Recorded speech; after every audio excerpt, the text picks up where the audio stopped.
Hey, off-season After Dark fans, Mike Huseman, your host here, and we are back for episode 14, and we have a big one here. This is the final conference we touch on in our tour around the 9 conferences. So we have Clinton and Ryan here from Inside the Pylon to talk about the MAC, one of our favorite midweek conferences, one that everybody always looks forward to watching, and I feel like out of the G5 conferences, people probably have the most exposure to the MAC for that reason of watching it midweek. And that's kind of one of the things they saw the future in some ways of getting on the ESPN train and having those, midweek games. So Clinton, Ryan, glad to have you guys here.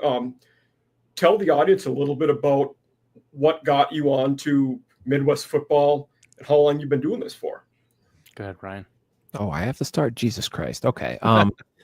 Well, I can officially say I've lived my entire life now in Big Ten country now that the media days are for the Big Ten are in Las Vegas. So that's nice. I guess I've been a Midwest football fan my whole life. I mean, that's technically true. My dad was born in South Bend and he made me a Notre Dame fan against my will. And it has been really the one sport that I've religiously followed since childhood and never really wavered from, right? You go through ebbs and flows with certain things, and college football has kind of been that one constant sport in my life that interest has never really waned. And then going to Bowling Green for undergrad starting in 2009 and living in Bowling Green for almost a decade somehow. Is that when the Claw was there? Yes. Yeah. Yep, that was his. My freshman year was his first year, the year when Freddie Barnes should have won the Biletnikoff that year. He was still robbed of that. I maintain that to this day. But saw some good football there. We had, the Dave Clawson run followed by Dino Babers when the offense was really something else. And then I moved to Athens for grad school right when Bowling Green got bad, and Ohio was still pretty good. I didn't have as much time to watch OU there when I was there, but I mean, it's a conference. I mean, you touched on it. You get those midweek games that becomes a staple of my viewing diet once November comes around. And I try to pay attention to it as much as I can early in the season. Obviously, with TV windows on Saturday, that's not as easy to do. But, whenever I find the Falcons on ESPN3 or whatever the hell they're calling their streaming app, now we'll always pull that up. So it's just always been an interest of mine. And I'm glad that we get to talk about it now. Absolutely. Yeah. Clinton, what about you? For me, I've grown up in a Big Ten country my entire life, as Ryan said, but actually true Big Ten country. I've been in Ohio for all of my 33 years. I grew up about 25 minutes away from Athens, depending on how fast you drove through all the curvy roads to get there. And then I'm a lifelong Bobcat. I am an undergrad and a doctoral grad. Ryan and I both are physical therapists, both graduated with our doctorates from OU PT program. But I'm also a lifelong Ohio State fan. Ohio State is able to compete on the national level, which is a huge drawing interest. And OU, though, still always has my heart. Sports first, OU college, all day, every day. But I love getting to see the Bobcats. Huge celebration last year that they got their first MAC title since I believe it was in 1967 or 69. So well before I was born. But it was really enjoyable to see that season. And same with Ryan. When I get a chance now with two little ones, I have a 5-year-old and a 2-year-old, I do my best to tune into some MACtion. It's a wonderful time of the year in November. We're getting into the tough spots of football where it's kind of do or die for teams. And maybe if your team's out of it, the MAC offers something beautiful during the week for you to turn into. I think I had 2 times while my time at OU, I went to a blackout game on a Tuesday and Wednesday night. And one of those was, until I went to the Ohio State-Tennessee playoff game last year, was the coldest game I had ever been to. And I about froze, but I got on ESPN and we won that game. So, my toes might have had frostbite, but it was well worth it. And then, just passion for college football. Same with Ryan. I'm a Bengals fan, so that's a rocky road to have for an NFL team. Joe Burrow, Athens Zone, has brought some success to them. But college football has always been my love since day one. I've always enjoyed talking about it with people. And, Ryan and I, being friends now for multiple years, we decided to put it together and create Inside the Pylon. And we are now 1.5 years We're in our Awesome. second year. We just completed our second year of fall previews that you guys should head over and check out. They're excellent. Our last one last night was with Ryan Abraham of USC. So well worth a listen if you guys want to get inside on the Big Ten. We also had a MAC preview with Alex Shear of the MSC Connection, and that's a really great episode. I'll link all that stuff in, so the viewers in your guys pages, so the viewers can easily click on that and subscribe, hopefully. Yep. So yeah, just love college football, man. Eat, sleep, and breathe it. Like you guys, I am a Midwest Big Ten country native from Minnesota, though I did not go to the University of Minnesota. Went to a small private D3 college, Gustavus Adolphus. Then did a master's in Louisiana, went back to Minnesota, then went to the SEC for my PhD, University of South Carolina. Go Cox. Mm-hmm. So now at Marshall, another G5. Everything's more fun in the sun. Sun Belt Conference. So though just down the road from Ohio, not too far from Athens.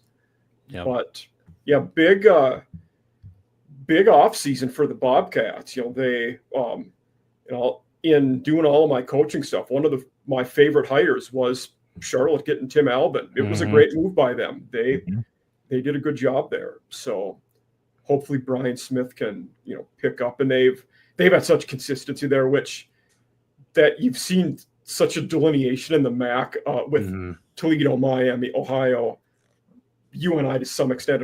I think Buffalo's getting there, but that consistent program builder leader that has just made those programs. That was such a shock, man. Me and a couple buddies were going to the Big Ten Championship to watch. We always go to the sports bars before to watch the other games. We watch OU just boat race Miami. Yeah, loving it because we're all OU grads. And then literally not even an hour after the game, we see that Albin is now going to Charlotte. And I'm like, excuse me, what? How did you handle that with your team when that happened there? Did you even get off the bus? It could be worse. You could have lost him to the worst team in your own conference. Very true, So, Marshall. yeah. Yes, absolutely, absolutely. So. But in the absence of having a specific team, to talk about, let's talk a little week 0 ball before we get into coaches of the MAC. So we have 5 games this weekend. Of course, the bottom one there, K-State, Iowa State, Farmageddon is in Ireland. And then 4 games stateside. Is Hawaii considered stateside? Did I say that right? I think Dublin's probably close. From where the 3 of us are, Dublin's probably closer than Hawaii. That's absolutely honestly probably true. Yeah. But I was a little surprised to see Hawaii the favorite in that game. You don't typically see a G5 favorite. Also, with how poor Stanford has been, why are you going on the road to a G5 team? I'm scheduling the weakest teams I can at home if I'm Stanford, even if you have to pay more. Hey, Andrew Luck, was he temporary AD now? Yeah. He's firing it up, man. Like he's rolling for them. He's the GM. GM, okay. Well, different terminology in college football these days. Because Stanford has him as the GM and Cal has Ron Rivera as the GM. Oh my gosh. Where he's an alumni. So that's crazy. What a world we live in now. Yeah. Then we have Idaho State at UNLV. So Ryan's real hometown, not Big Ten, but running Rebels. Yep. The return of Muschamp, right? The who? No, Dan Mullen. Dan Mullen. Goodness sakes, I knew it was a name. My bad. The return of Mullen. Yeah. Wait. What did you say? I said Muschamp by accident. Oh, yeah, same difference. But 25.5. That's a lot of points to cover at home in a game 1 of a new head coach. Which I know a lot of people that I've seen who are real in the weeds with the gambling and spreads. They were surprised that game even had one because a lot of the FCS versus FBS doesn't have one spreads. So, and then Fresno State at Kansas, 12.5. That's KU finally gets to play a game in their new stadium after being at Arrowhead all last year. Yeah, have you guys seen this? Have you guys seen the new stadium? It looks very nice. It looks awesome. I am excited to see that. It's going to look really nice with Jalen Daniels actually being healthy to play in it. Yeah, sure will. And they'll be an interesting team this year. I mean, Mhm. they lost so many close games last year. Leopold's a heck of a coach, as you guys know well from being in MAC country. Mhm. But then for Fresno, you have Matt Entz as their new head coach, who was an assistant at USC last year, but FCS world beater at North Dakota State before, and Mhm. I think his record was 60-11 in Wow. 5 years there. Yeah, it was wild. Then we have the very uncommon Week 0 conference game.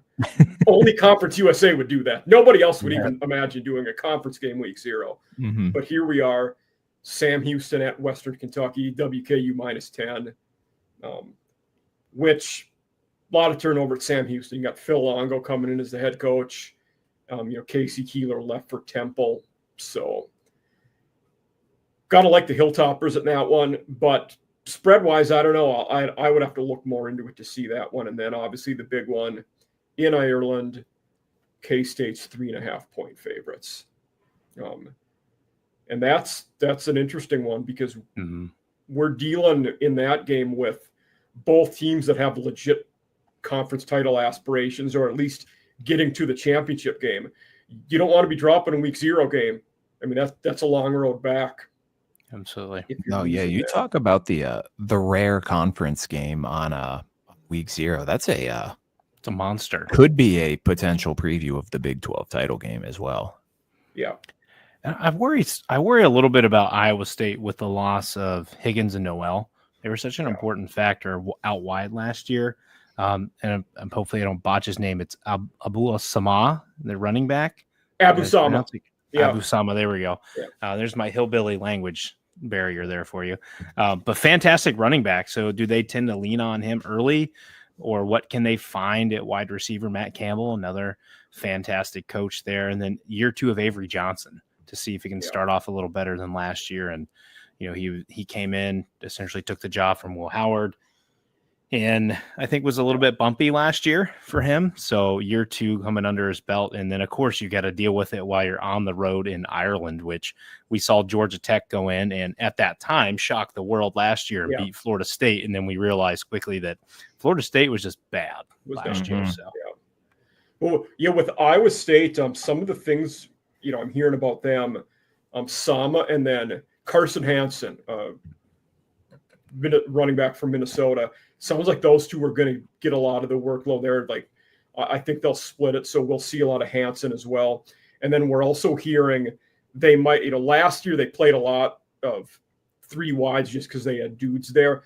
Sounds like they might revert back to more of the Matt Campbell 12 personnel, and we'll see a lot of 2 tight end sets for them. Oh, nice. So, yeah. And then, like you said, Avery Johnson ran the ball very well last year, was not a consistent thrower. But Kleiman has done a great job as well. Tough to count them out. In our Big 12 episode I did about a month ago, I had a Texas Tech guy on, and I picked K-State and Arizona State to be the 2 teams to make the title game there. I'm sure he was thrilled. So, he picked Texas Tech and Baylor, which they both beat. That's by far the most wide open conference. Yes, absolutely. 10 teams in that conference could make it. Yes. I kind of like that matchup. A little out of nowhere, Texas Tech, Baylor. Yeah. Texas Tech is flaunting that oil money everywhere right now. So it'll be interesting to watch. Starting running back tore his ACL yesterday, too. I saw that. Horrible for him. Yeah, bad news. And then, Taj Brooks moves on to the NFL. You're hoping to replace him with Joyner. And then now, a week or two right before the season is a dagger. Yeah. Any other headlines, things you guys are excited about to see in Week 0 before we move on? Honestly, just football. Absolutely. Okay. Like people want to, and by people I mean Clinton, want to talk down Week 0. And you know what, Clinton? You've been clamoring for college football for 9 months. You're really going to turn your nose up at what is a fantastic slate here. Listen, Mike and I talk pre-show. I will do my best to tune in. I will most specifically be tuning into Farmageddon being the big impact here. But, I'm a loyalist to Week 1, forever it was. The beginning of the season, it's still the beginning of me. It doesn't mean I won't watch the football that's on. But if we really want Week 0 to be a thing, let's just move the season back a week, make Week 0 Week 1, And then it probably benefits the college football schedule anyways by pushing it back a week to help with the Well, playoff scenarios. I So, mean, for sure. You're not but- wrong. Yeah, and whoever named it week 0 was terrible at naming things. That's wasn't our probably agree first on that. first year of week 0, at least to my memory, was it Miami and Florida? And that game was just absolute garbage on both sides of the ball. Was that Felipe Franks was the quarterback in Florida? That would have been the time so frame. Bad. It was such a horrible game. We had just moved into our house, and about a month later, we had the big get together for everybody, and that game was on. I'm like, this is the worst college football I've watched between 2 Power 5 opponents ever. This is horrible. What are we doing? Right. Brad Kaya might have been Miami's QB. Oh in that. God, what a name! What a throwback! Yep. Yeah, that was. Hey, last year popped, man. Georgia Tech, Florida State was a good one last year. It popped. So it was, yeah. And there were some other, I remember some other week 0 games last year that the odd one I remember was Montana State and New Mexico. I watched that one had, too. Mendenhall was at New Mexico, and then Montana State came back from 2 or 3 scores down to beat them. Yep. I remember that. And then Nevada, who ended up with 3 wins, was beating SMU pretty good. SMU claws back to win. They don't lose for 3 months and then go to the playoffs. So yep, they go on to bench Preston Stone, who is now a Northwestern Wildcat. Yep. So what a turn of events. Yeah, for him. Yeah, but it should be fun week 0 anyway. So listen, at least week 0, like you get to watch something that matters.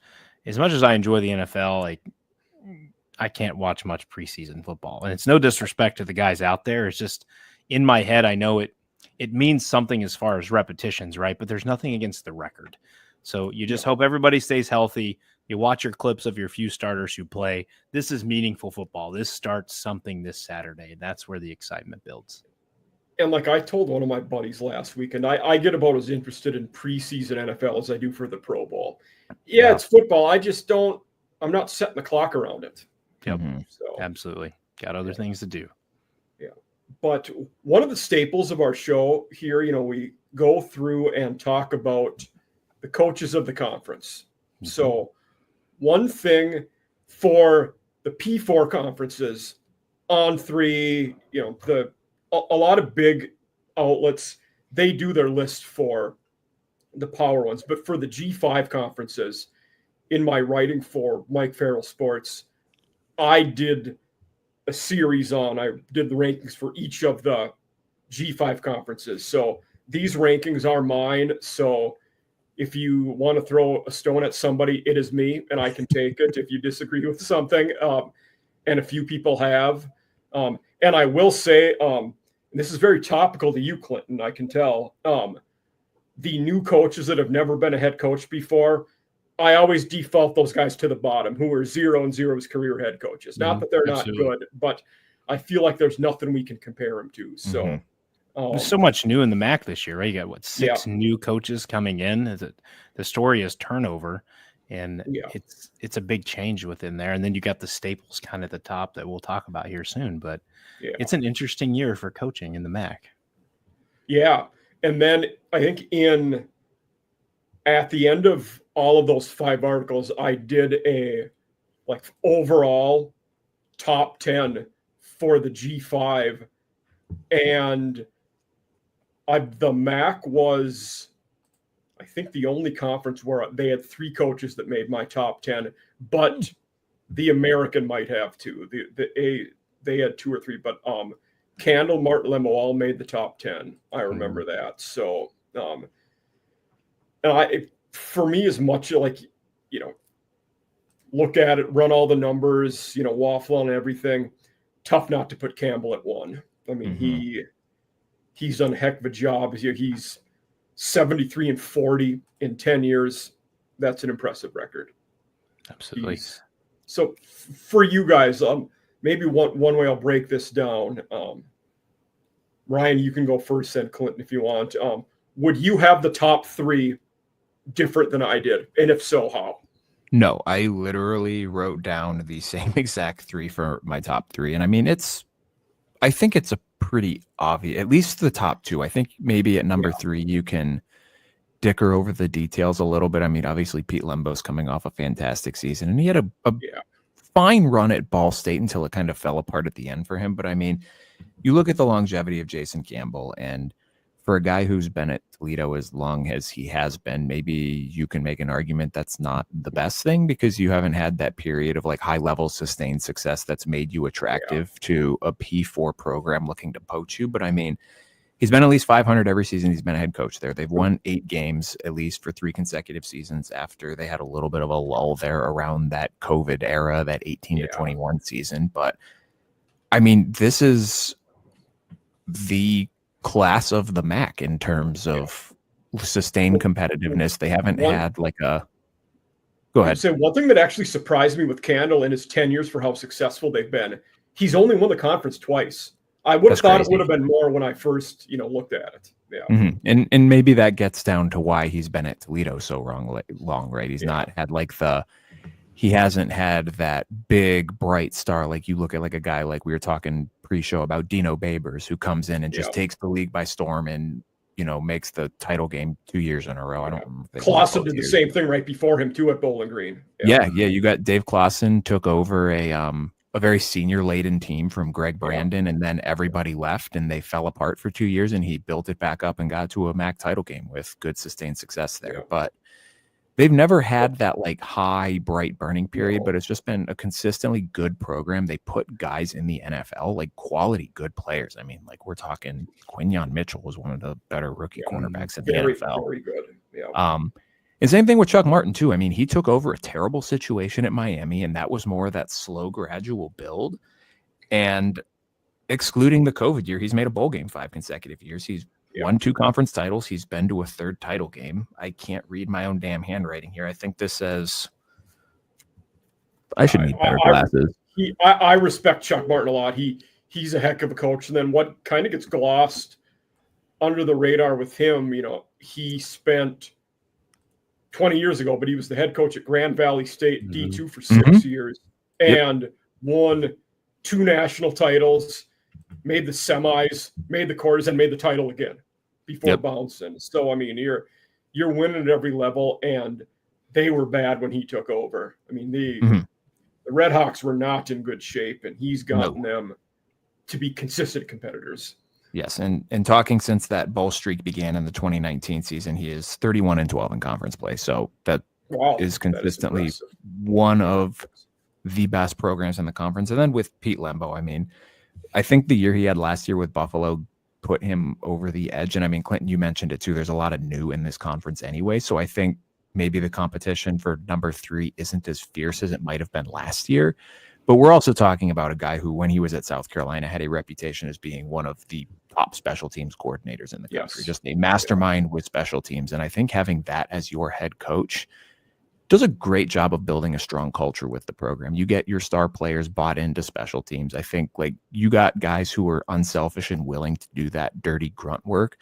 I think that's just a good way to build a top-down culture from your program. And maybe that's just a personal opinion or a hot take, but that's kind of how I feel with Pete Lembo. And another common thread we'd see with those top 3 coaches there who've developed winning teams and sustainability, they all focus on the trenches too. Both O and D lines are good, and it's where they're focusing. So, Clinton, would your top 3 concur with us, or would you defer? Brian Smith, number 1. No, I'm kidding. Jason Candle was my 1, Martin was my 2, and Lembo was my 3. And, Ryan, you guys have alluded to some things in there. Both coaches have had, 2 MAC titles at the top with Candle and Martin there. Candle had MAC Coach of the Year in 2017 and 2023. And then, Mike, you mentioned his 73 wins as Toledo's head coach. That's tied for most all-time with Gary Pinkel. So as soon as Toledo wins a game, he will be the most all-time winning coach in Toledo history. Last year, super impressive, right? Wins over Mississippi State. You just didn't beat Mississippi State. You beat them down in their own stadium. 41-17 on the road. And then you beat Pitt in the bowl game. And then impressive with Chuck Martin. He's won 65 more games than anyone else in Miami history. So again, you've got another top level coach. And what comes with that is longevity, which I think in any coaching industry now, especially college football, with the way NIL and all this stuff has changed, 10th season for Candle, and I believe I counted it right, 12th season for Chuck Martin. Yeah, 12. Super impressive, right? Not only did Martin get the wins, but if you look at his recruiting classes over the last 9 years, Miami's recruiting classes have been first or second in the MAC 7 times. So if you want to talk about staying consistent, you keep your recruiting classes up there. And just with Limbo, I mean, just super impressive first year last year, taking Buffalo to 9-4, 6-2 in the conference. They're a really interesting team this year. We'll talk about some of the teams later, but no, those are my top 3 as well. A lot of intrigue though, across the conference, but my 3. Yeah. And Lembo was good at Ball State the first time he was the head coach in the conference too. Yep. So looking at this conference, I felt like it would be more of a consensus at the top. It's when we get in the middle at the bottom where we probably would see more disagreement. Mm-hmm. So looking at the next, the bottom part of that left column, Creighton, Hammock, Harris Simiak, Eddie George. I have to imagine there's some disagreement in there just based on 2 new faces being on that part of the list. Yeah, I like Eddie George a lot. I think what he's going to bring it to BG. Had a nice run in the FCS there. I believe he turned the program around, got him to the FCS playoffs. Yep. I think sky's the limit. Alex Shear talked to us about how they're selling it hard with Eddie, right? I believe they got BG jerseys with Eddie George's name on it. They are pitching hard to these guys. He's bringing in, he's a popular name, and not only just in the state of Ohio, he's a Heisman winner. Yeah. So I would probably, if it were me, I'd probably bump George a little bit up, just given some of the success he has there. But that would be about the only one I would see. I think that's it. I will say why I gave Harris Simiak the nod over George was in the FCS, he made it further. That main team he had made a deep playoff run the year before he left for Minnesota to be a defensive assistant. I think that's fair.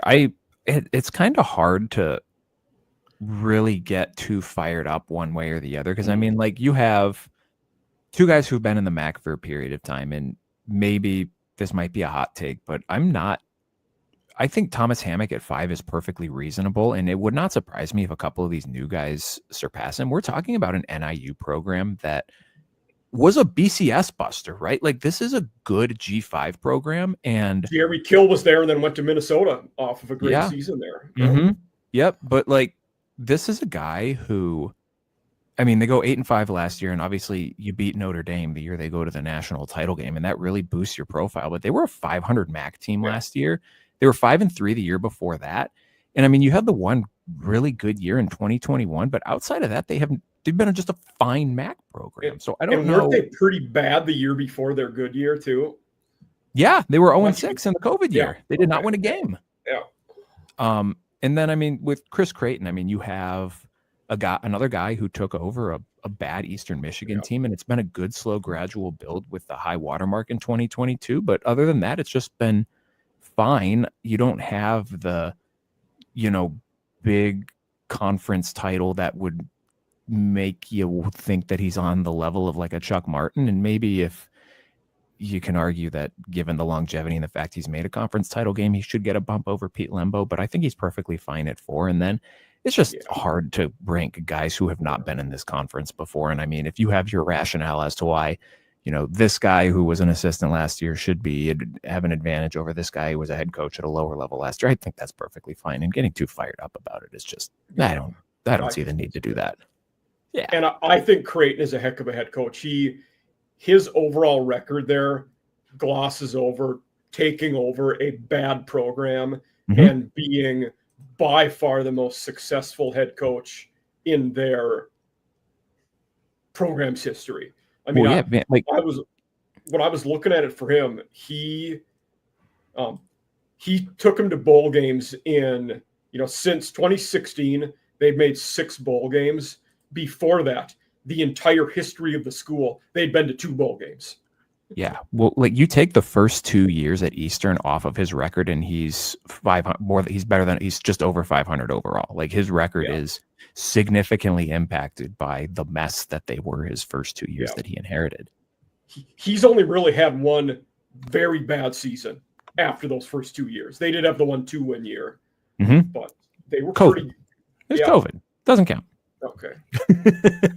What about, I don't know if we're ready to move on, but what about Moorhead? I know it's tough because he's at Akron, right? But he took a program that had won, 4 games between the span of 22 and 23, got him to 4-8 last year. They've got this bowl ineligibility now because of grades, but looking at his past, 2018, 2019 at Mississippi State, 14-12. Prior to that, he was 38-13 at Fordham in 2012 through 2015. So, with some of those new coaches coming in, I guess one could rationalize that Moorhead could bump ahead of a couple of them just because he's been in the MAC a little longer. And just he's often regarded as one of the top offensive minds in all of college football. It's unfortunate for him, I guess, that he's kind of stuck in this spot, maybe, but potentially could argue there to move him up a little bit, I guess would be another thought for me. I think there's a lot to unpack with him. Like he has a career winning record as a head coach combined with the other places he's been. You had mentioned Fordham and Mississippi State. Won 8 games in his first year at Mississippi State, then went to a bowl game, but finished 6-7 the next year. And since then, obviously was an assistant at a few big schools. I'm a little surprised he's still there, but you wonder if they knew if we're not going to be good, and because of APR, we're going to be bowl ineligible. Maybe they knew that wasn't the right time to attract another head coach. But I think he's a great offensive guy. He will have a job in football until the day he dies if he wants to, as an assistant coach. I don't know that he's going to turn things around here, though. Do we feel like, are there any, there's so much new, but is there, I was trying to think about this today. Is there truly a coach that would be hot seat? Like, is it Carney because he's an interim coach? Like, he'd be the most likely, you can call it a hot seat, but no. I think there's zero chance that Carney keeps the job after this. If they win 4 games, he'll keep the job just because they're by far the worst FBS team in the country. Yeah. The way I worded it with him, like when I wrote it up, he could be a really good coach, but we're not going to know because that roster is so bad this year. No, yeah. Like, we're not going to learn much about him. Yep. So, and Drinkle, Smith, both brand new guys. Tell us a little bit about Brian Smith. I think as a program there that's been very consistent for a long time, Smith was the offensive coordinator. What are the Bobcats getting in Brian Smith as their new head coach? Is it continuity above all else? I think that would be the same. it's kind of the same thing they did when Solich left and brought in Albin. Is just promoted the next guy that's been in there. He's been an offensive assistant for the last 3 years. He was the play caller in 2024. Helped him get to the bowl win. So I think it's just keeping something there, especially that you're bringing Navarro back. He was obviously there now with Banguras coming back as well, so there's some familiarity with him coming back in there. He's also got a wealth of experience where he's not first time as a head coach, but he's been at Washington State, Hawaii, and Portland State as well. So, Ryan and I have had this talk before. How attractive truly is the MAC to someone coming to, right? Like, I don't know if it's the money. Ryan, I think, has a little better insight to this than me, but like, could OU have found somebody outside of there really to pull, even if they wanted to, or was this just a safe, secure hire to move within to, as you said, to keep the continuity with the team? Yeah. And if Bowling Green, you could say they pulled from outside, but you're pulling from the FCS. UMass pulled a guy who has never been an FBS head coach before. Same with CMU. So you're doing different things there. And, Ohio's the only one that promoted from within. So, and it's kind of like a thought, right? Where you look back at maybe not Brian Hartline specifically, but someone who maybe wants to test the coaching waters. Like, do they just hold out for something that's not in the MAC, and that prevents them from taking a chance, unlike the Ohio Bobcats, who just won a MAC title and bring back the starting quarterback. They've got a decent wide receiver room. Like, does the conference kind of scare somebody off? So maybe that makes it hard. Maybe it's just an OU thing to promote from within. I don't know. It just, to me, it feels like the way that you ascend the coaching rankings in 2025 is so drastically different than how it was 20 years ago, where programs were looking for you to have been a guy who was the head man who led a program, and that kind of gave you the tiebreaker over maybe a hot shot up and coming coordinator. Now it feels, especially as the financial disparity between the Power Four and the Group of Five continues to widen, it feels more so now like, and I mean, we saw this with Sean Lewis, right? Like, it feels like programs want to bring in a guy who has experience at the P4 and has that behind the scenes knowledge of, maybe you're not running the program, but you see how it's run, and you know kind of like the ins and outs and the politics and the fundraising and the stuff that goes on with that, because it's way different doing that at a place like even Colorado, no disrespect to them overall, right? Like a lower P4 team traditionally, as opposed to even like a place like Ohio, where they're traditionally one of the better G5 teams, right? Like just the financials are so different, and how you run that program is so different. How you run Ohio University is not even close to the same way that you are running Colorado or Arizona State or Arizona, you know, these Power Four programs, but not, I mean, maybe Arizona State doesn't belong in this same conversation given they made the playoff last year, but these mid-tier Power Four programs where you still have these financials that are on a completely different stratosphere.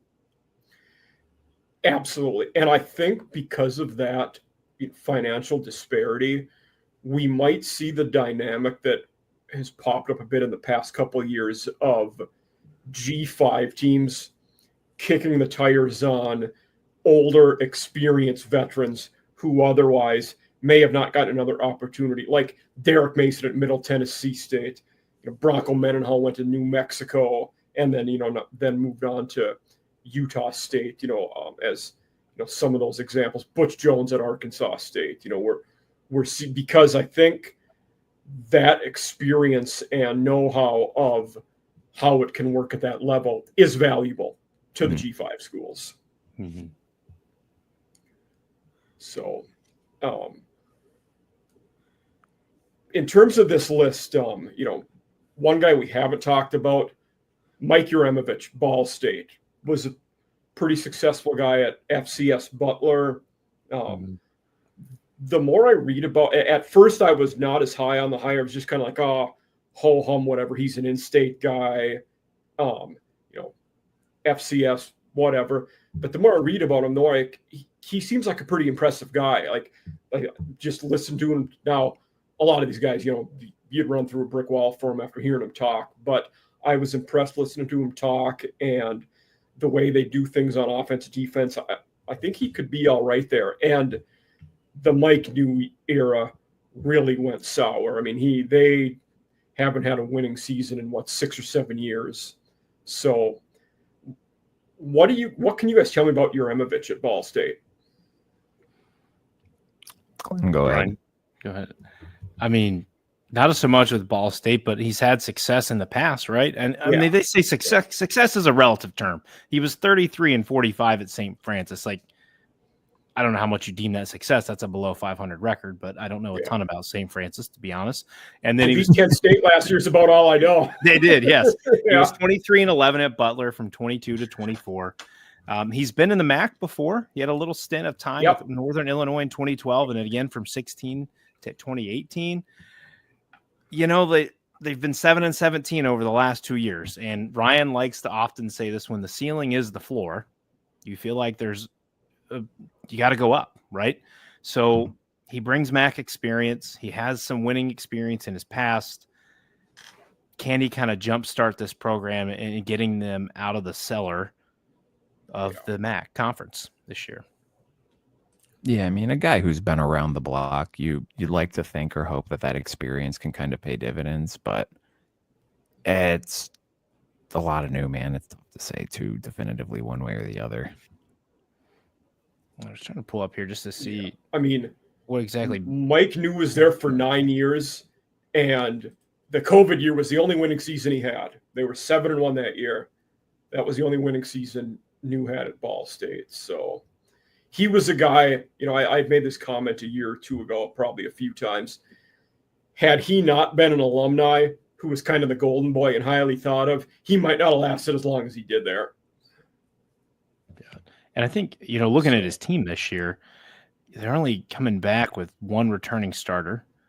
Kyle Kelly, I think, unless there's been an announcement different, I think he's supposed to start at quarterback. Sounds like he is, yeah. Yeah, not a great passer.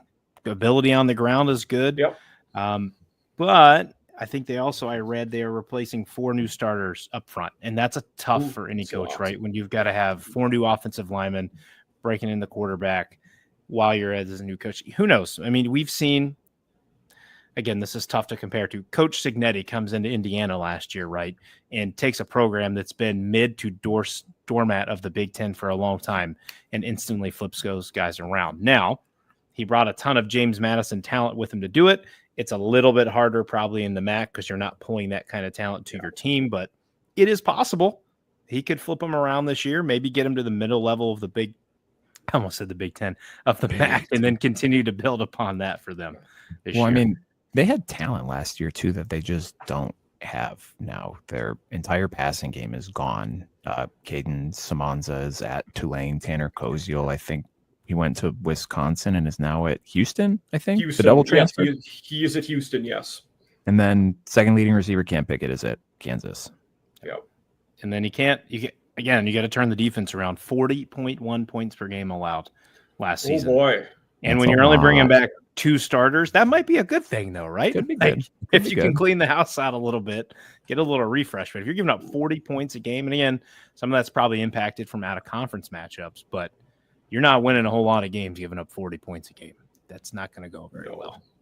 No, you're not. Yeah, two of their – the one thing I noticed in looking at their roster was their center was a transfer from Boston College. You're a new guy coming in. So sounds like their O-line will need the help. And then at their defensive backfield, everybody's a transfer in. Like that room is basically all new from guys that were elsewhere. So what's the saying? Hope springs eternal. So yes, maybe with some new hope there for Ball State. Yeah. One guy another one we haven't talked about as much, but I kind of changed my tune on, the last year or so is Lance Taylor is doing all right at Western. I mean, he started off there and they got better in year 2, maybe would be the right way to say it. I mean, he started out, they were 6-7 last year after going 4-8, but I wasn't a fan of that hire when it happened. That might be why I was, kind of beating around the bush there, but he's kind of changed my mind. And going into year 3, you'd think this would be the year, if they're going to take that step up, this is when it would happen. So maybe. I mean, last year, you drew both Wisconsin and Ohio State in the non-conference. That is, and you took Wisconsin through 4 quarters, and that was the problem. Then I believe you drew Ohio State the next week, and you just got railroaded because you exerted every single bit of force you had. And I believe Western Michigan, I think there was a botched punt in that game that flipped it in favor of Wisconsin, or Western Michigan might have pulled the upset. And they then 2 weeks after the Ohio State game, they came here to Marshall, and that game was a battle. We beat them by 1 score, but there was a defensive score in that game that really turned. But that game was nip and tuck to the end. Yeah, so I'm competitive. You got your first bull mark since 2021, 5-3 in MAC play. So if that's where you're living, right? Like if schools are going to pay you the millions of dollars to come take your butt whooping, I guess you do that. But you're going to judge him based on his MAC play, and he's 5-3 last year. That was the first conference winning record since 2019. We're in 2025 now, so I guess that was 5 years. Math isn't our strong suit on Inside the Pylon, but 5-year difference there. And, he's got a really good history. He's been at stops, Stanford, Notre Dame, Louisville, and in the NFL with the Jets and the Panthers. So great running backs coach. Yeah, so he's got experience there, and again, we'll see what he can do this year and continue to move forward. They were kind of a team. Remember when we talked with Alex? We had our 4 teams, and we'll probably get into this too. But Western Michigan was kind of in that middle-ish tier for me. Like, can they break forward to get into the top tier and compete this year? So I'm eager to see what they can do here. And I don't have their schedule in front of me to know if they're getting that daunting task to start. I do have that here.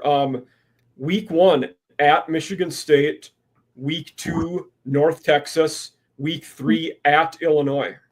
Oof. So yes, they are getting it. I mean, you don't have an Ohio State, but you could start off 0-3 there. Absolutely. Because North Texas is going to have a really good offense. Yeah. But being Big Ten guys here, if the wrong Aiden Childs shows up, you might start 1-0 this year. If he does not work on the turnovers. And also, after those 3, your week 4 game is Toledo. Oh boy. So the presumptive MAC favorite pretty much everywhere you look. Yeah. Woo, that is tough. So yeah. I don't know. Ryan made a good point. He talked about Lance Taylor being a great running backs coach. He was the college running backs coach of both Christian McCaffrey and Bryce Love at Stanford. So, I mean, it doesn't get much more impressive than that. I mean, that's a pretty elite company to have. Had Kyron Williams at Notre Dame too. Has Bryce Love pretty much fizzled out of the NFL? I don't think he's been a thing for a while. Yeah. I know there was so much hype with him, and I think it never amounted to anything. I don't know that he's played. Like, I don't even remember him playing since COVID's been done, and we're talking 4 or 5 years since then. So the last thing I remember him, playing, the Redskins were still the Redskins when he was the last I remember him. So absolutely. Yeah, I don't think he has ever accumulated an NFL stat. No. Okay, I think injury maybe early on his rookie year. I've had a dynasty league rolling for a fair few years now, and I'm sure I bought Bryce Love stock at some point in a rookie draft and then regretted that. Yeah. Yes, there's multiple injured reserves in here, and then he just kind of disappeared. Faded out. 2 questions we always end our coaching segment on that I'm going to end with you guys. One of you alluded to the first one before. Which coach is on the biggest hot seat this year? Oh boy. I mean, I guess I'm going to say Moorhead. My thought would be Moorhead. Lack of another good option. I just don't know if there's so much new. Like, where are you going to go? And if you don't count Carney in theory because he's interim, I think it's Moorhead.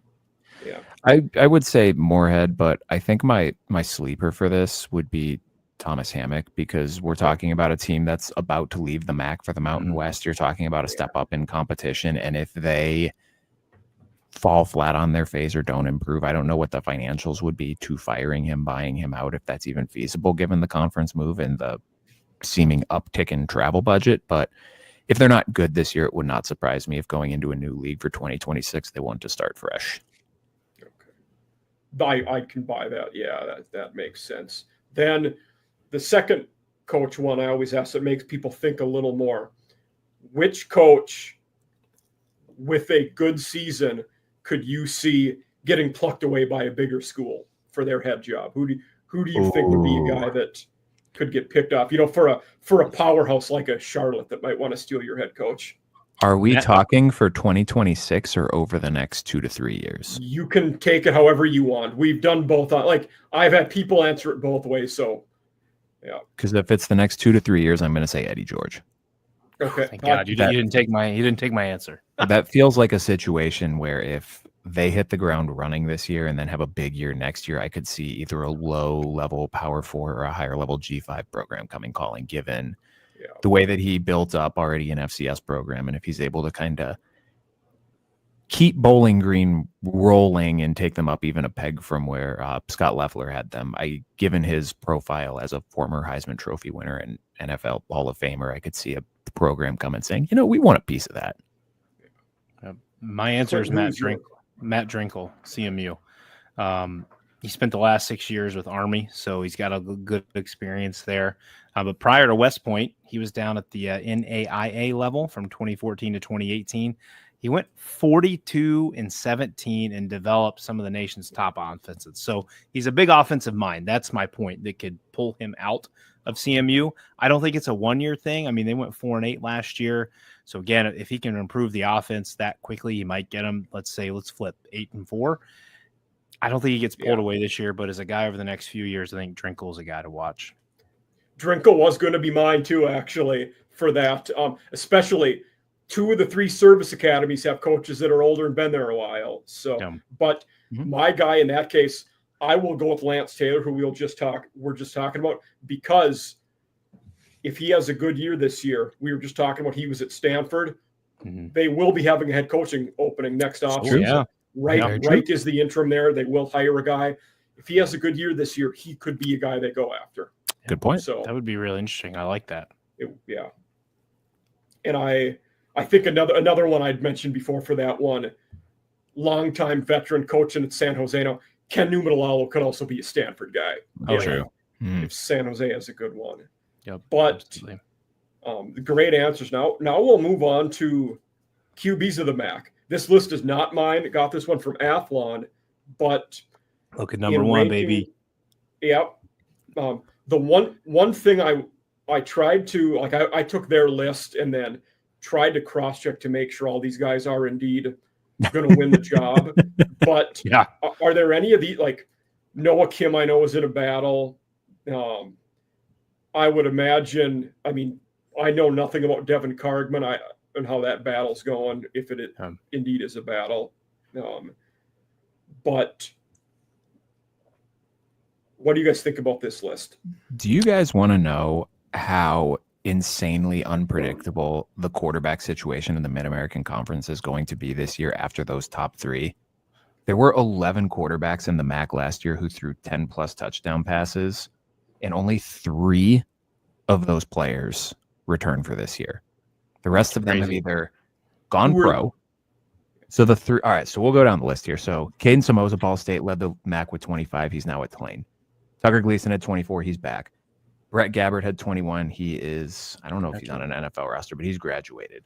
He might be in that UFL or that summer league. I would not be surprised by that. CJ Ogbonna at Buffalo had 19. He is gone. He's graduated. Connor Bazelak, who just played in an NFL preseason game at Bowling Green, had 18. He is gone. Hayden Wolf from Western Michigan, 18. He is gone.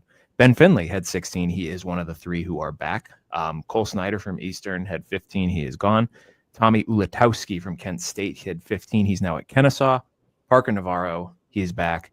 Ethan Hampton from NIU, he had, I think, 10 or 11. He is now at Illinois. Nobody else in the MAC had more than 10 touchdown passes. So Daquan Finn on that list, he should be right where he is. He was the MAC Player of the Year 2 years ago at Toledo after a failed stint at Baylor that probably wasn't entirely his fault due to injury, and I just don't know that was a great fit.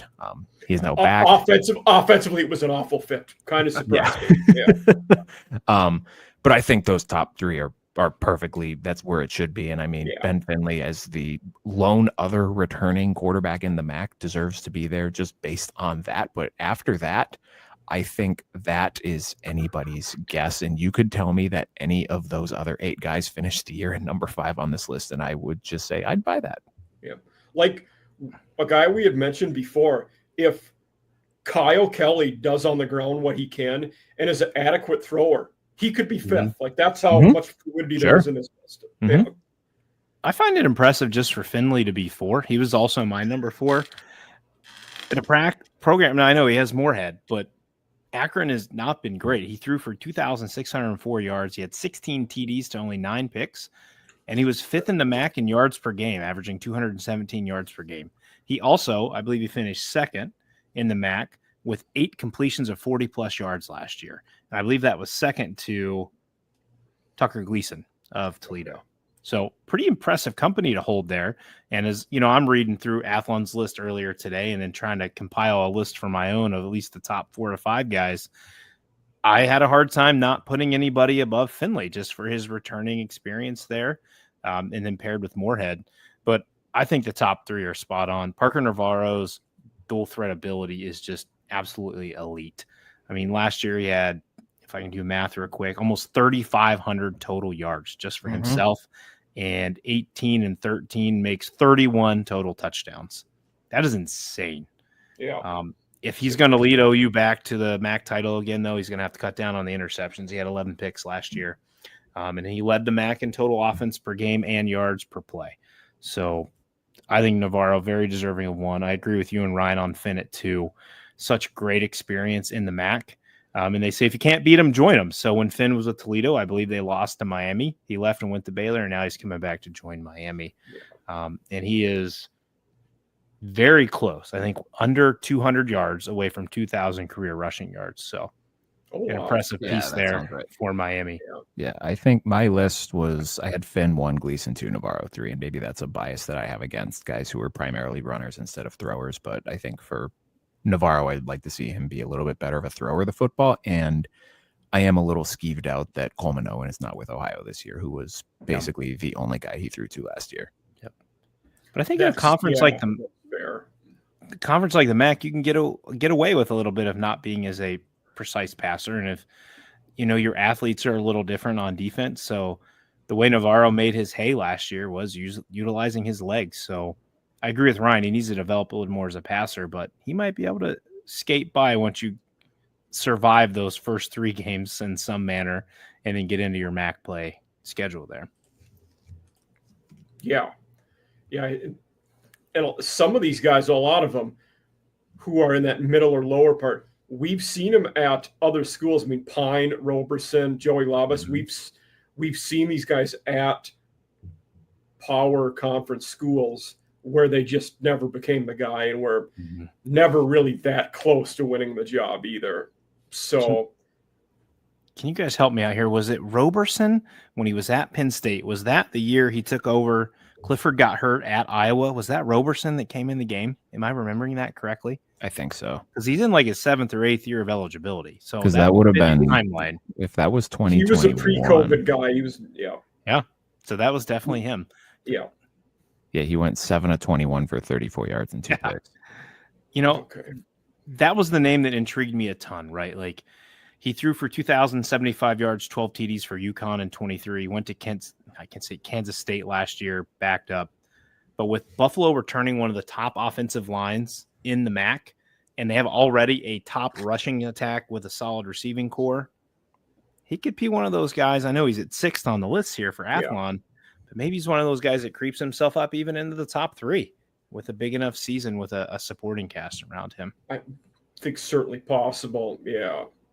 He does have the athletic tools, it's something that a lot of people don't have. And then Brandon Rose, another guy, was at Utah. We never really saw him play there, and then transferred to UMass this offseason. So what is the mood around the conference in terms of expectations for UMass in year 1? Oh, God. What are people expecting? Talking with our guy Alex is just don't stink. You're probably going to be at the bottom. I think it's just an adjustment period to get back in to the conference. And again, with so much change, I think expectation is try to not be bottom 3, but I think a lot of people expect they're going to be bottom 3 this year. Okay. They've already been a MAC team for a period of time and got kicked out of the MAC because they were so bad. I didn't know that was the reason why. Okay. I don't think it was because they were I think it was a travel thing combined with there was just because I think it was, were they football only? Because I don't think they joined for bat. This was what, 2011? You're right. It was because they were still in the Atlantic 10 in basketball back then, and that's a non-football conference. Yeah. UMass. Okay. They were not kicked out of the MAC. They chose to leave after the 2015 season as a football only member. Okay. Well, you mentioned coming in again. We just talked about Ball State average, gave up 40 points a game last year. Different conference, UMass gave up 35.5 points per game. So again, you're dealing with a lot of transfers on this team. And, they've kind of had a hard time finding success since 2021. They're 7-41, and no season's had more than 4 victories. So I don't know how much. We've had some interaction with some UMass people on Twitter. They're very nice, and it's a beautiful area of the country up there. I don't know how much it's going to sell you on getting a successful year 1 in the MAC, but I certainly think they're a team to watch. If you get excited about UMass basketball, I've seen some good UMass basketball stuff in my history, so maybe that brings some good to them. So, okay, they officially left the MAC because they were offered full membership and declined, and per the agreement, if they did not accept full membership, they would have to leave in 2 years. So that's why they left. What can you guys? So, out of all of the 130 plus FBS quarterbacks, Devin Cardman and then the guy at Delaware are the two that I know the least about. Do either of you know any more about Devin Cardman than I do? Not a thing. Okay. You honestly could have made that name up, and Okay. I would not know any better. Fair. That tells me a lot. Yeah. He has sick hair. Okay. I got a little data for you. Data for you. He started the first 4 games in 2024. Season ended with a hip injury.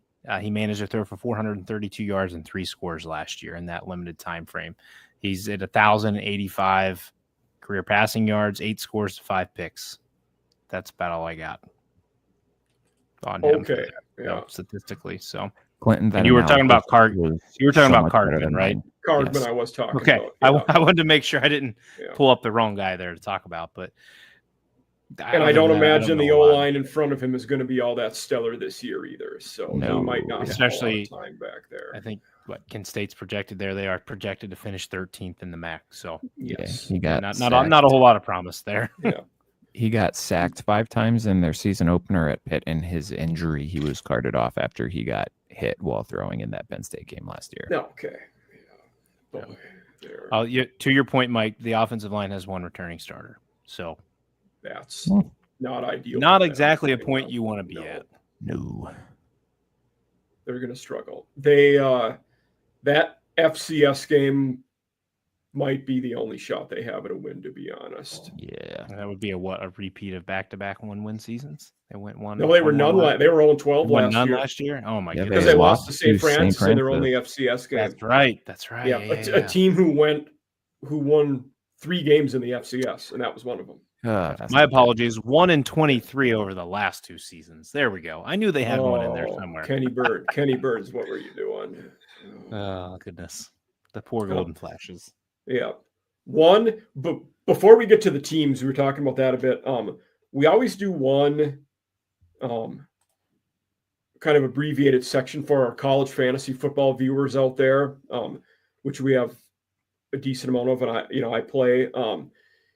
In terms of college fantasy football, who are some MAC sleepers that, or under the radar guys that you think our audience should be aware of or know of?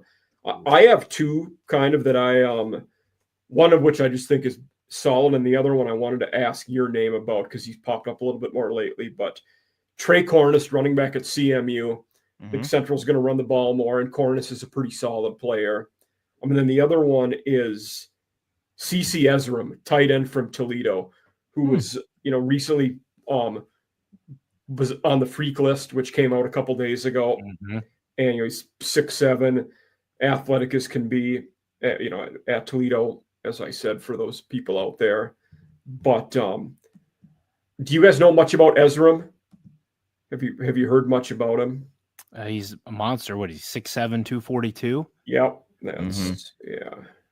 I mean, he doesn't have a whole lot of stats to go on last year. No, 1 reception, 27 yards. But yeah, I mean, when you say sleeper, are you comparing relative to like just in the G5 or sleeper compared to like this is a guy you could target if you're playing college fantasy with everyone mixed in? And the reason I ask is Ryan and I are in a college fantasy league and we just do Power 4 plus Notre Dame.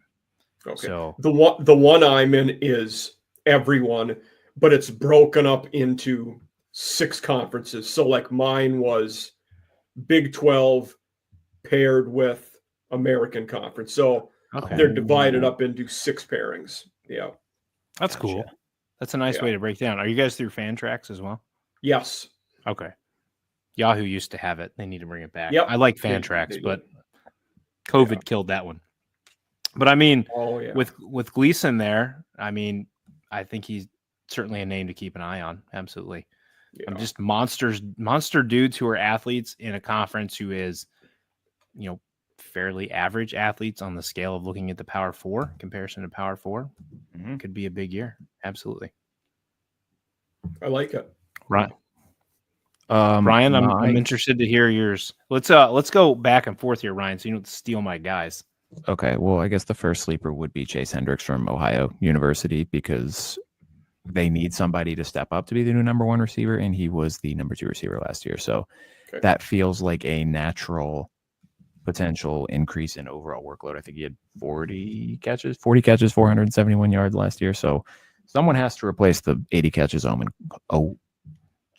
Coleman Owen had. Yep. If I were to say a sleeper, maybe Trevon Rudolph over at Toledo. Oh, you bastard. You have Vander Ross across from him, who is the experienced guy. And I tried to dive in on Rudolph last year. No major stats last year at NIU, I believe. Vander Ross was on my team last year in the league, good. so he's good. Yep. Vander Ross was my guy I had marked for the ones I didn't have a sleeper. 85 for 957 and 5 TDs last year. And now with Rudolph paired across him, so maybe Vander Ross takes some attention, and that allows Rudolph to kind of play off of that. Guy, I guess he's really not a sleeper because he's in John Lobb's like top fan tracks dudes, but Aljay Henderson from Buffalo. Oh, he is absolutely paired with one of the best rushing attacks in the MAC, a top 3 offensive line in the MAC, 1,078 yards, 9 TDs.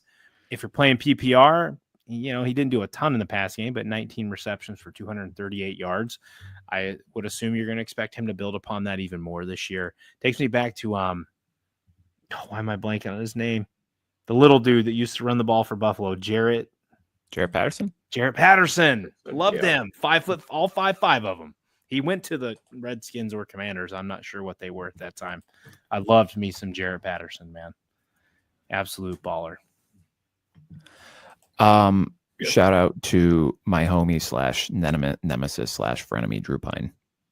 I still cannot believe Notre Dame won 8 games with him playing quarterback in 2022. He is small and does not have a fantastic arm, but now that he's hopefully healthy and not facing SEC defenses, maybe he will find some success again, but also does not help that he has not Tommy Rees calling plays for him, who is a very good offensive coordinator / quarterbacks coach, despite what Notre Dame fans would want you to believe. That's why he's on the Browns now. Fair. Yeah. So, Mike, since your guys incorporates everybody, how much of a hit will a guy like Parker Navarro take? Because he was one of my guys. Obviously, in the MAC, he's going to ball out. But if you look at his first 3 games, he's almost unplayable given the matchups, I would assume. Yeah, I mean, so much of it depends on what conference you're in matchups. So in ours this year, the MAC got paired with the ACC in that draft, and I believe Henderson was the 2nd pick overall. Okay. So him and Klubnik were one. No, it was Desmond Reed, and then Henderson was 2nd. That's what it was. So, and Isaac Brown was 3rd because that one went running back. But yeah, it was Reed and then him. Certainly those early season matchups, especially in the I've by design never had the MAC as my secondary conference, because it's so tough in those opening weeks because your matchups are atrocious usually. Yeah. So, and oftentimes in terms of fantasy football, your receiving pool is pretty bad in the MAC. You just don't get a lot of good receivers fantasy-wise that come out of there. But rushing QBs are certainly very valuable. So, once you get into conference play, a guy like Finn could end up being very good. Back when he was still there, Curtis Rourke is one of the top guys in the league. Yeah, during the season, so he was awesome. Yeah, it's navigating that opening month can be tricky with those guys, and also when you're in that draft because you have a team defense. Well, you don't want any of those defenses that first month, so it's tough to get one. Yeah. Now we'll move on from the fantasy stuff a little bit to teams of the MAC. So, when we talk about the teams, it's always, who do you expect to make the conference title? So, Clinton, what 2 teams do you expect will make the MAC title? Everything in my heart and my flag is sitting right over there. I'd love to say the Ohio Bobcats, and forgive me, Bobcat faithful who follow us. I'm going to roll this year in my MAC title game is Toledo versus the Buffalo Bulls. Are you shitting me? But you have the same thing. Yes. Thanks for letting me go first, Mike. Oh, All right, Ryan, you have to you change yours now. Suck. No, You Ryan can keep, there have been several times where I've had the same one as the other guy. So I'm going to go Toledo, Miami in this one. Mhm. Not that it's different, but it's not really going out on a limb. Like Yeah. I feel like it was inevitable we picked those 3 teams this year. Yeah, I mean, there's realistically like 4 teams that it feels like you can pick from, barring like a ridiculous injury to a key player or somebody from one of these like mid-tier teams with a new head coach that just kind of strikes gold with a quarterback who's playing out of his mind, or a rushing attack that's a lot better than somebody expects. My worry for Miami, obviously you have Finn, but from what I read, they're replacing all 11 starters on offense. And their offensive line is going to be a question mark. Now, they don't lack for size. They've got 3 dudes that are 6'8" and 4 that are 6'6" on the offensive line depth chart. So that's massive. And I believe there was some mild confusion in sources I was reading, but their top 2 running backs are gone. Brunson and Tracy are going to lead the backfield. Brunson's an absolute bruiser, 6 foot 230. That is a brick to try to take down. Again, they're hitting the portal for their wide receivers.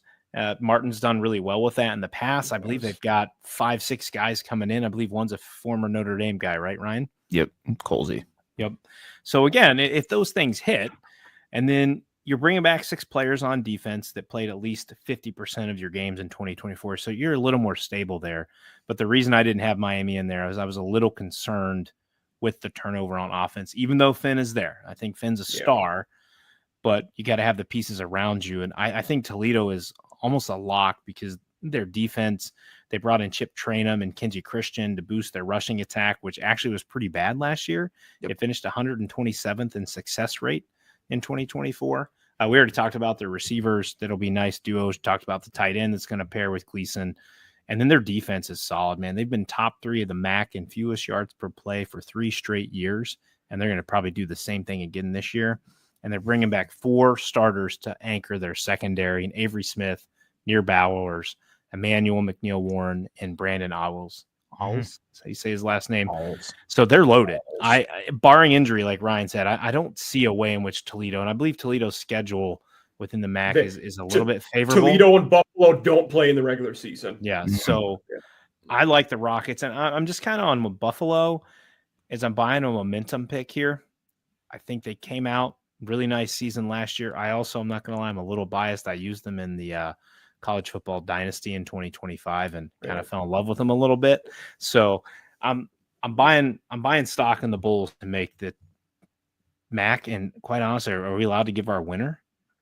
Go for it. Here? Yes. I'm giving the Bulls to win the MAC in 2025, 2026, however you want to call it, win the championship. It's still 2025. It's still 2025. So I like it. I think it'd be a hard thing. Now, again, that depends on quarterback. And I tried to look today. It sounds like Roberson is maybe the expected, but there's other guys there competing. So we'll see what pans out at quarterback. But I like the Bulls a lot this year. Yeah, I think Buffalo's ultimate ceiling is going to be whoever, if it's Roberson or whoever else, whatever the quarterback does for them. But I like the floor that they have with the defense. Red Murdoch, probably the best player in the MAC, And even though they lose Sean Dolock, Deion Crawford is a good co-pilot at the linebacker position. So they should still be good there. Should be stout on the defensive line and in the defensive backfield as well. We already talked about Aljae Henderson. They have a good wide receiver out wide as well in Victor Snow. So you have a playmaker out wide. You have a playmaker in the backfield. If the quarterback can just be good with that combination in the defense, that should get you to Detroit for the MAC title game. And I agree with you guys. I feel like Toledo's the lock here. I think I don't want to say I'm like wishy-washy on my Buffalo pick, but if there is, I'm less confident in their ability to make it that far, just given the potential uncertainty at the quarterback position, particularly when we're talking relative to Miami and Ohio, who should be very, very good at quarterback. But Toledo, I mean, top to bottom, offense, defense, they're top dog, I think, in the MAC this year, and I would be surprised if they did not make it to Detroit. Kobe Stewart also for Buffalo on the defense. Another name to watch there. Yeah. This one, Ryan, I'll let you pick first. Another one. Prediction, MAC Offensive Player of the Year. Ooh, MAC Offensive Player of the Year. I feel like it'd be kind of a cop-out to take DeQuan Finn. So I'm going to go Parker Navarro. I'm going to say Parker Navarro gets it. I think he improved a little bit as a passer. You have, did I steal yours, Clinton? I think you have the baseline as a rusher. When you're talking about a guy who rushed for 1,000 yards and 18 touchdowns last year, especially if early in the season you're not too sure what you have at wide receiver. And I mean, you get Sia Bangura back in the backfield after he had a little residency at Minnesota for last year. He was really good for them the 2 years prior. I think he has a chance to become the program's all-time leading rusher this year. Clinton, if you know better than me, you can correct me if I'm wrong. I think he's like 7th, maybe. I could be making that up. Mm-hmm. Yeah, I'm not a strong season, certainly. But yes, I'm going to go Navarro. I mean, I think with Tucker Gleason certainly has the potential to do so. I think that is just too much of a relatively star-studded offense for Toledo for him to kind of stand out. I think there's a little bit more of an opportunity for Navarro, given that the narrative around that program, even though it applies a little bit more to the defense than the offense, is they got rated by the portal again. And if they have a good year and are in contention for the MAC title game, Parker Navarro is going to be a big reason why. So my overall choice would be Navarro, but if I want to be a little different, I was going to go Gleason. Gleason would be my 2, and to be different than Ryan, I'd say Gleason again. Stars all around him, which should only boost his numbers. You know, you're right in the fact that could make it a little harder for attention, but if he's got the studs, he's going to put up the numbers. He had 364 yards himself. That's not 1,000. That's not Parker Navarro, but he also had 7 rushing TDs last year as well. And, you know, he led the MAC, I believe, in passing last year. Returning MAC quarterbacks in passing. So to be different, I'll go Gleason, but my overall pick is Navarro. Okay, Clinton. 13th. He's 13th in program history in yards and 10th in touchdowns. Okay. And if I'm going to be different, I will say if your guys' scenario comes true where the Buffalo Bulls make it that far, I'll go Henderson as offensive player of the year. I like that pick. Absolutely. And Clinton, you will get to lead us off for defensive player of the year. Oh, Red Murdoch. Yeah, I think that's a cop out. It has to be. He's too good not to take him. I mean, he's had 150 tackles last year and was second on the team, and now he's kind of that. He's going to be that go-to guy on defense. I would be shocked if it was not him, barring injury, of course. Yeah, absolutely. Yeah. I mean, he's just so solid, and like I've heard you guys mention, you know, the floor so many times. The floor with him is so high. Oh yeah, that it's just going to be there. Yeah. Now, this can be MAC or not. Who will the G5 representative in the playoffs be? I think Tulane has been mine with this. Boise's a good one. Yeah. I think mine would be Boise. I like Tulane a lot. Tuning into the Solid Verbal most recently, it kind of backed me off my Tulane pick or thought and put me on a little more to Boise. It seems again like a cop out. You're picking the same team, but they're just so loaded with talent. It hurts not having Genty back this year, but maybe that makes the team better overall because at least offensively, they don't have him just to rely on all the time. And Madsen was better than a lot of people thought last year too, number-wise. Like he was good. And Tulane has a tough non-con schedule. And when you get into the G5 teams, those non-con losses matter a lot more. That's true. Yeah. I'm not on the Boise train. I think last year they got a pretty significant benefit by getting Oregon early in the season before they had their offensive line figured out. And they kind of rode the momentum of all season getting to say, well, we played Oregon close and look at how good Oregon is right now. You get Notre Dame first weekend of October at Notre Dame Stadium. The Notre Dame offense should be figured out by then. And I have a hard time seeing how Boise State's going to score against that defense. I think they're going to get their ass kicked in that game. And that's the type of, I mean, we saw it last year with both Navy and Army, right? Like there was some buzz on them as potential G5 teams. And then Notre Dame came in and absolutely eviscerated them. And that pretty much was the end of it. So I just wonder if that game gets a little out of hand, if that takes some steam off of Boise, or if they're a program that's just been so good for so long that maybe they can withstand that. I do like the Tulane pick. I mean, you get 3 P4 teams in the non-con, which can potentially be problematic, but I mean, one of them's Northwestern. You get them at home, you get Duke at home as well. And that's a interesting revenge spot for them with Darian Mensah now being the Blue Devils starting quarterback. I mean, as long as you don't Duke's going to be good again, and they won 9 games last year. Yeah. So I mean, if you somehow start that 3-0 and then you don't get embarrassed by Ole Miss, you're sitting pretty at Yeah. that point. Like you were talking about Boise rolled the of we played Oregon tough. Tulane could be like that. It could be, well, we played Ole Miss tough. That realistically could happen this year. Especially if you get to say we beat Duke and Northwestern as well. That's a lot of ammo on your schedule. I mean, I don't think we should sleep on Toledo, though. If Kentucky's in a little bit of a weird situation with their program right now, you beat them to start the year, and the rest of your non-con is pretty manageable. You got WKU, Morgan State, and at Washington State. You should win those games. And I mean, we talked about their MAC schedule. It's not super difficult. You have Akron and Kent State on here, probably the two worst teams in the conference. You do have to go to Miami, but that could be a nice little, relatively speaking, nice resume boosting win. I mean, I don't think you really have to squint too hard to see how Toledo goes 12-0. And they're another one of those G5 programs that's been so consistently good for so long. I think they're one of the teams that'll get a little bit more of the benefit of the doubt relative to, if we get some other program. UNLV would be like an example of that, right? Where you wouldn't get it, Yes, I wouldn't say don't sleep on Buffalo. I mean, you draw Minnesota at Minnesota week 1. True. If they're everything we think they can be, that we just talked about, they beat Minnesota week 1. You're getting St. Francis. I mean, your other out of conference is Troy, UConn. Those should be winnable games for them. Again, you can't stumble in the MAC because the MAC's not going to give you a lot of support if you lose a game in there.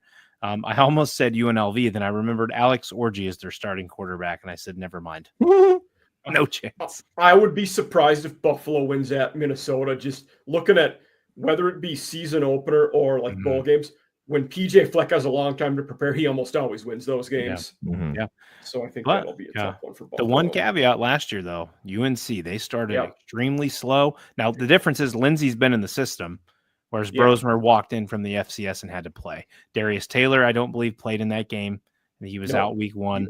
So, again, his health is key. But, yeah, I mean, again, it's not going to happen. But if the Ohio Bobcats somehow clipped 2 of their 3, West Virginia and Rutgers, they don't get completely murdered by Ohio State, and they went out in the MAC, they got 2 Power 4 wins there to boost them. Again, I guess it all depends on how everybody else shakes out. How does Boise look in games? Like, do they have so much of it is dependent on the other teams too? And Liberty's a team who will have a shot to go undefeated. CUSA's not good, and their non-con schedule's not that difficult this year. But I think JMU's probably the best team in the Sun Belt, and Liberty plays them. So we might learn a lot about those two teams. I think it's week 4, but Liberty will be a team who will have a shot. But coming out of QC, you probably have to go undefeated or at worst 11-1. Yep. Yeah. So we'll I like it though. Yeah, that's we always do the G5 team in the playoff. It's exciting. It is. Oh, it's awesome. Yeah. We always end the show with what I call, a hot take or a under the radar, whatever, take you after this college football season. Clinton, what's yours for this year? Oh man, I was contemplating saving this one. I'm between 2. And I think the hotter hot take would be the fact that everybody is on Penn State this year, and I am not. Okay. They have followed the Ohio State-Michigan path in bringing everyone back. And if you look at a lot of preseason predictions for the playoff, and if you're following other podcasts, it's like Penn State, Clemson, Penn State, Texas, somewhere along those lines. Again, too many people are forgetting about Georgia, forgetting about what Oregon maybe does. I think James Franklin does get a win over a team of similar or better talent this year. I think they beat Oregon in their regular season game. I do not think they beat Ohio State and Columbus. That would likely set up a Penn State-Ohio State rematch in the Big Ten championship. I'll even give you the Big Ten title. I don't think they're making the national championship. And the reason to me that that's a hot take is I think Penn State is natty or bust this year. You bring back all those guys for a reason. I think they get clipped in the semifinal, or again, the draw is different this year if you get that first round bye and how the seeding comes out. But if they get the first round bye, I think they could get clipped there. They get a team that's already played a game, It has some momentum. They've sat and they've waited. It's in James Franklin's head, man. You can see it. When he's in a big game, late game, he tightens up.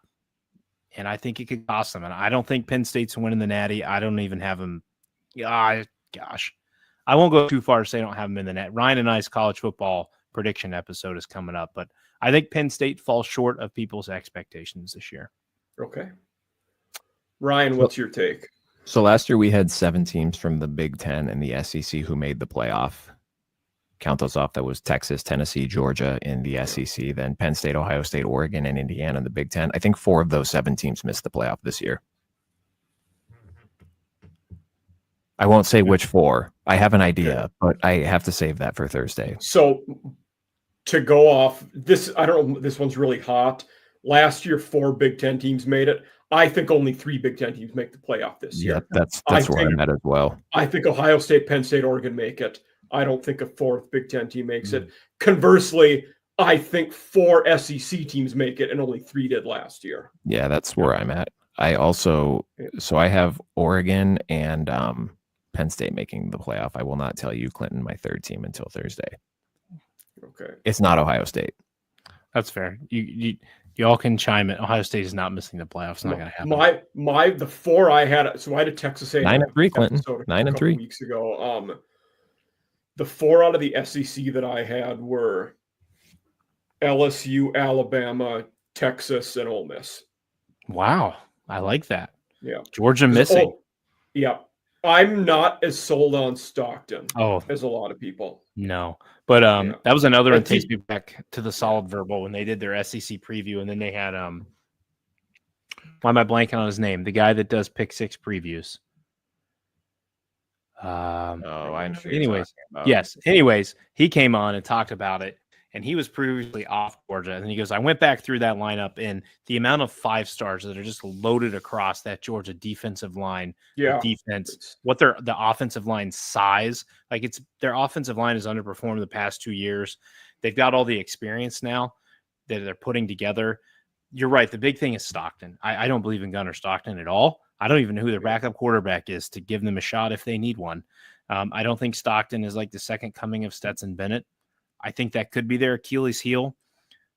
But, man, it's hard when Kirby Smart is pissed off to bet against that man to come out of nowhere. And again, Bama, too, pairing Grubb back with DeBoer. I think that could be a huge step up for them this year. So, and they're another team that's talented all over the field. I mean, both of them. I like that. That would be a fun scenario, though. Ole Miss and LSU. That would hurt Ryan's Notre Dame hard to see Brian Kelly in there, but we might get a Brian Kelly Notre Dame matchup. That would be phenomenal. That would be amazing. Yeah. I don't think I can accurately explain to you how much more money I would pay for the playoff tickets than I did last year to see LSU play at South Bend in December and to see Brian Kelly lose.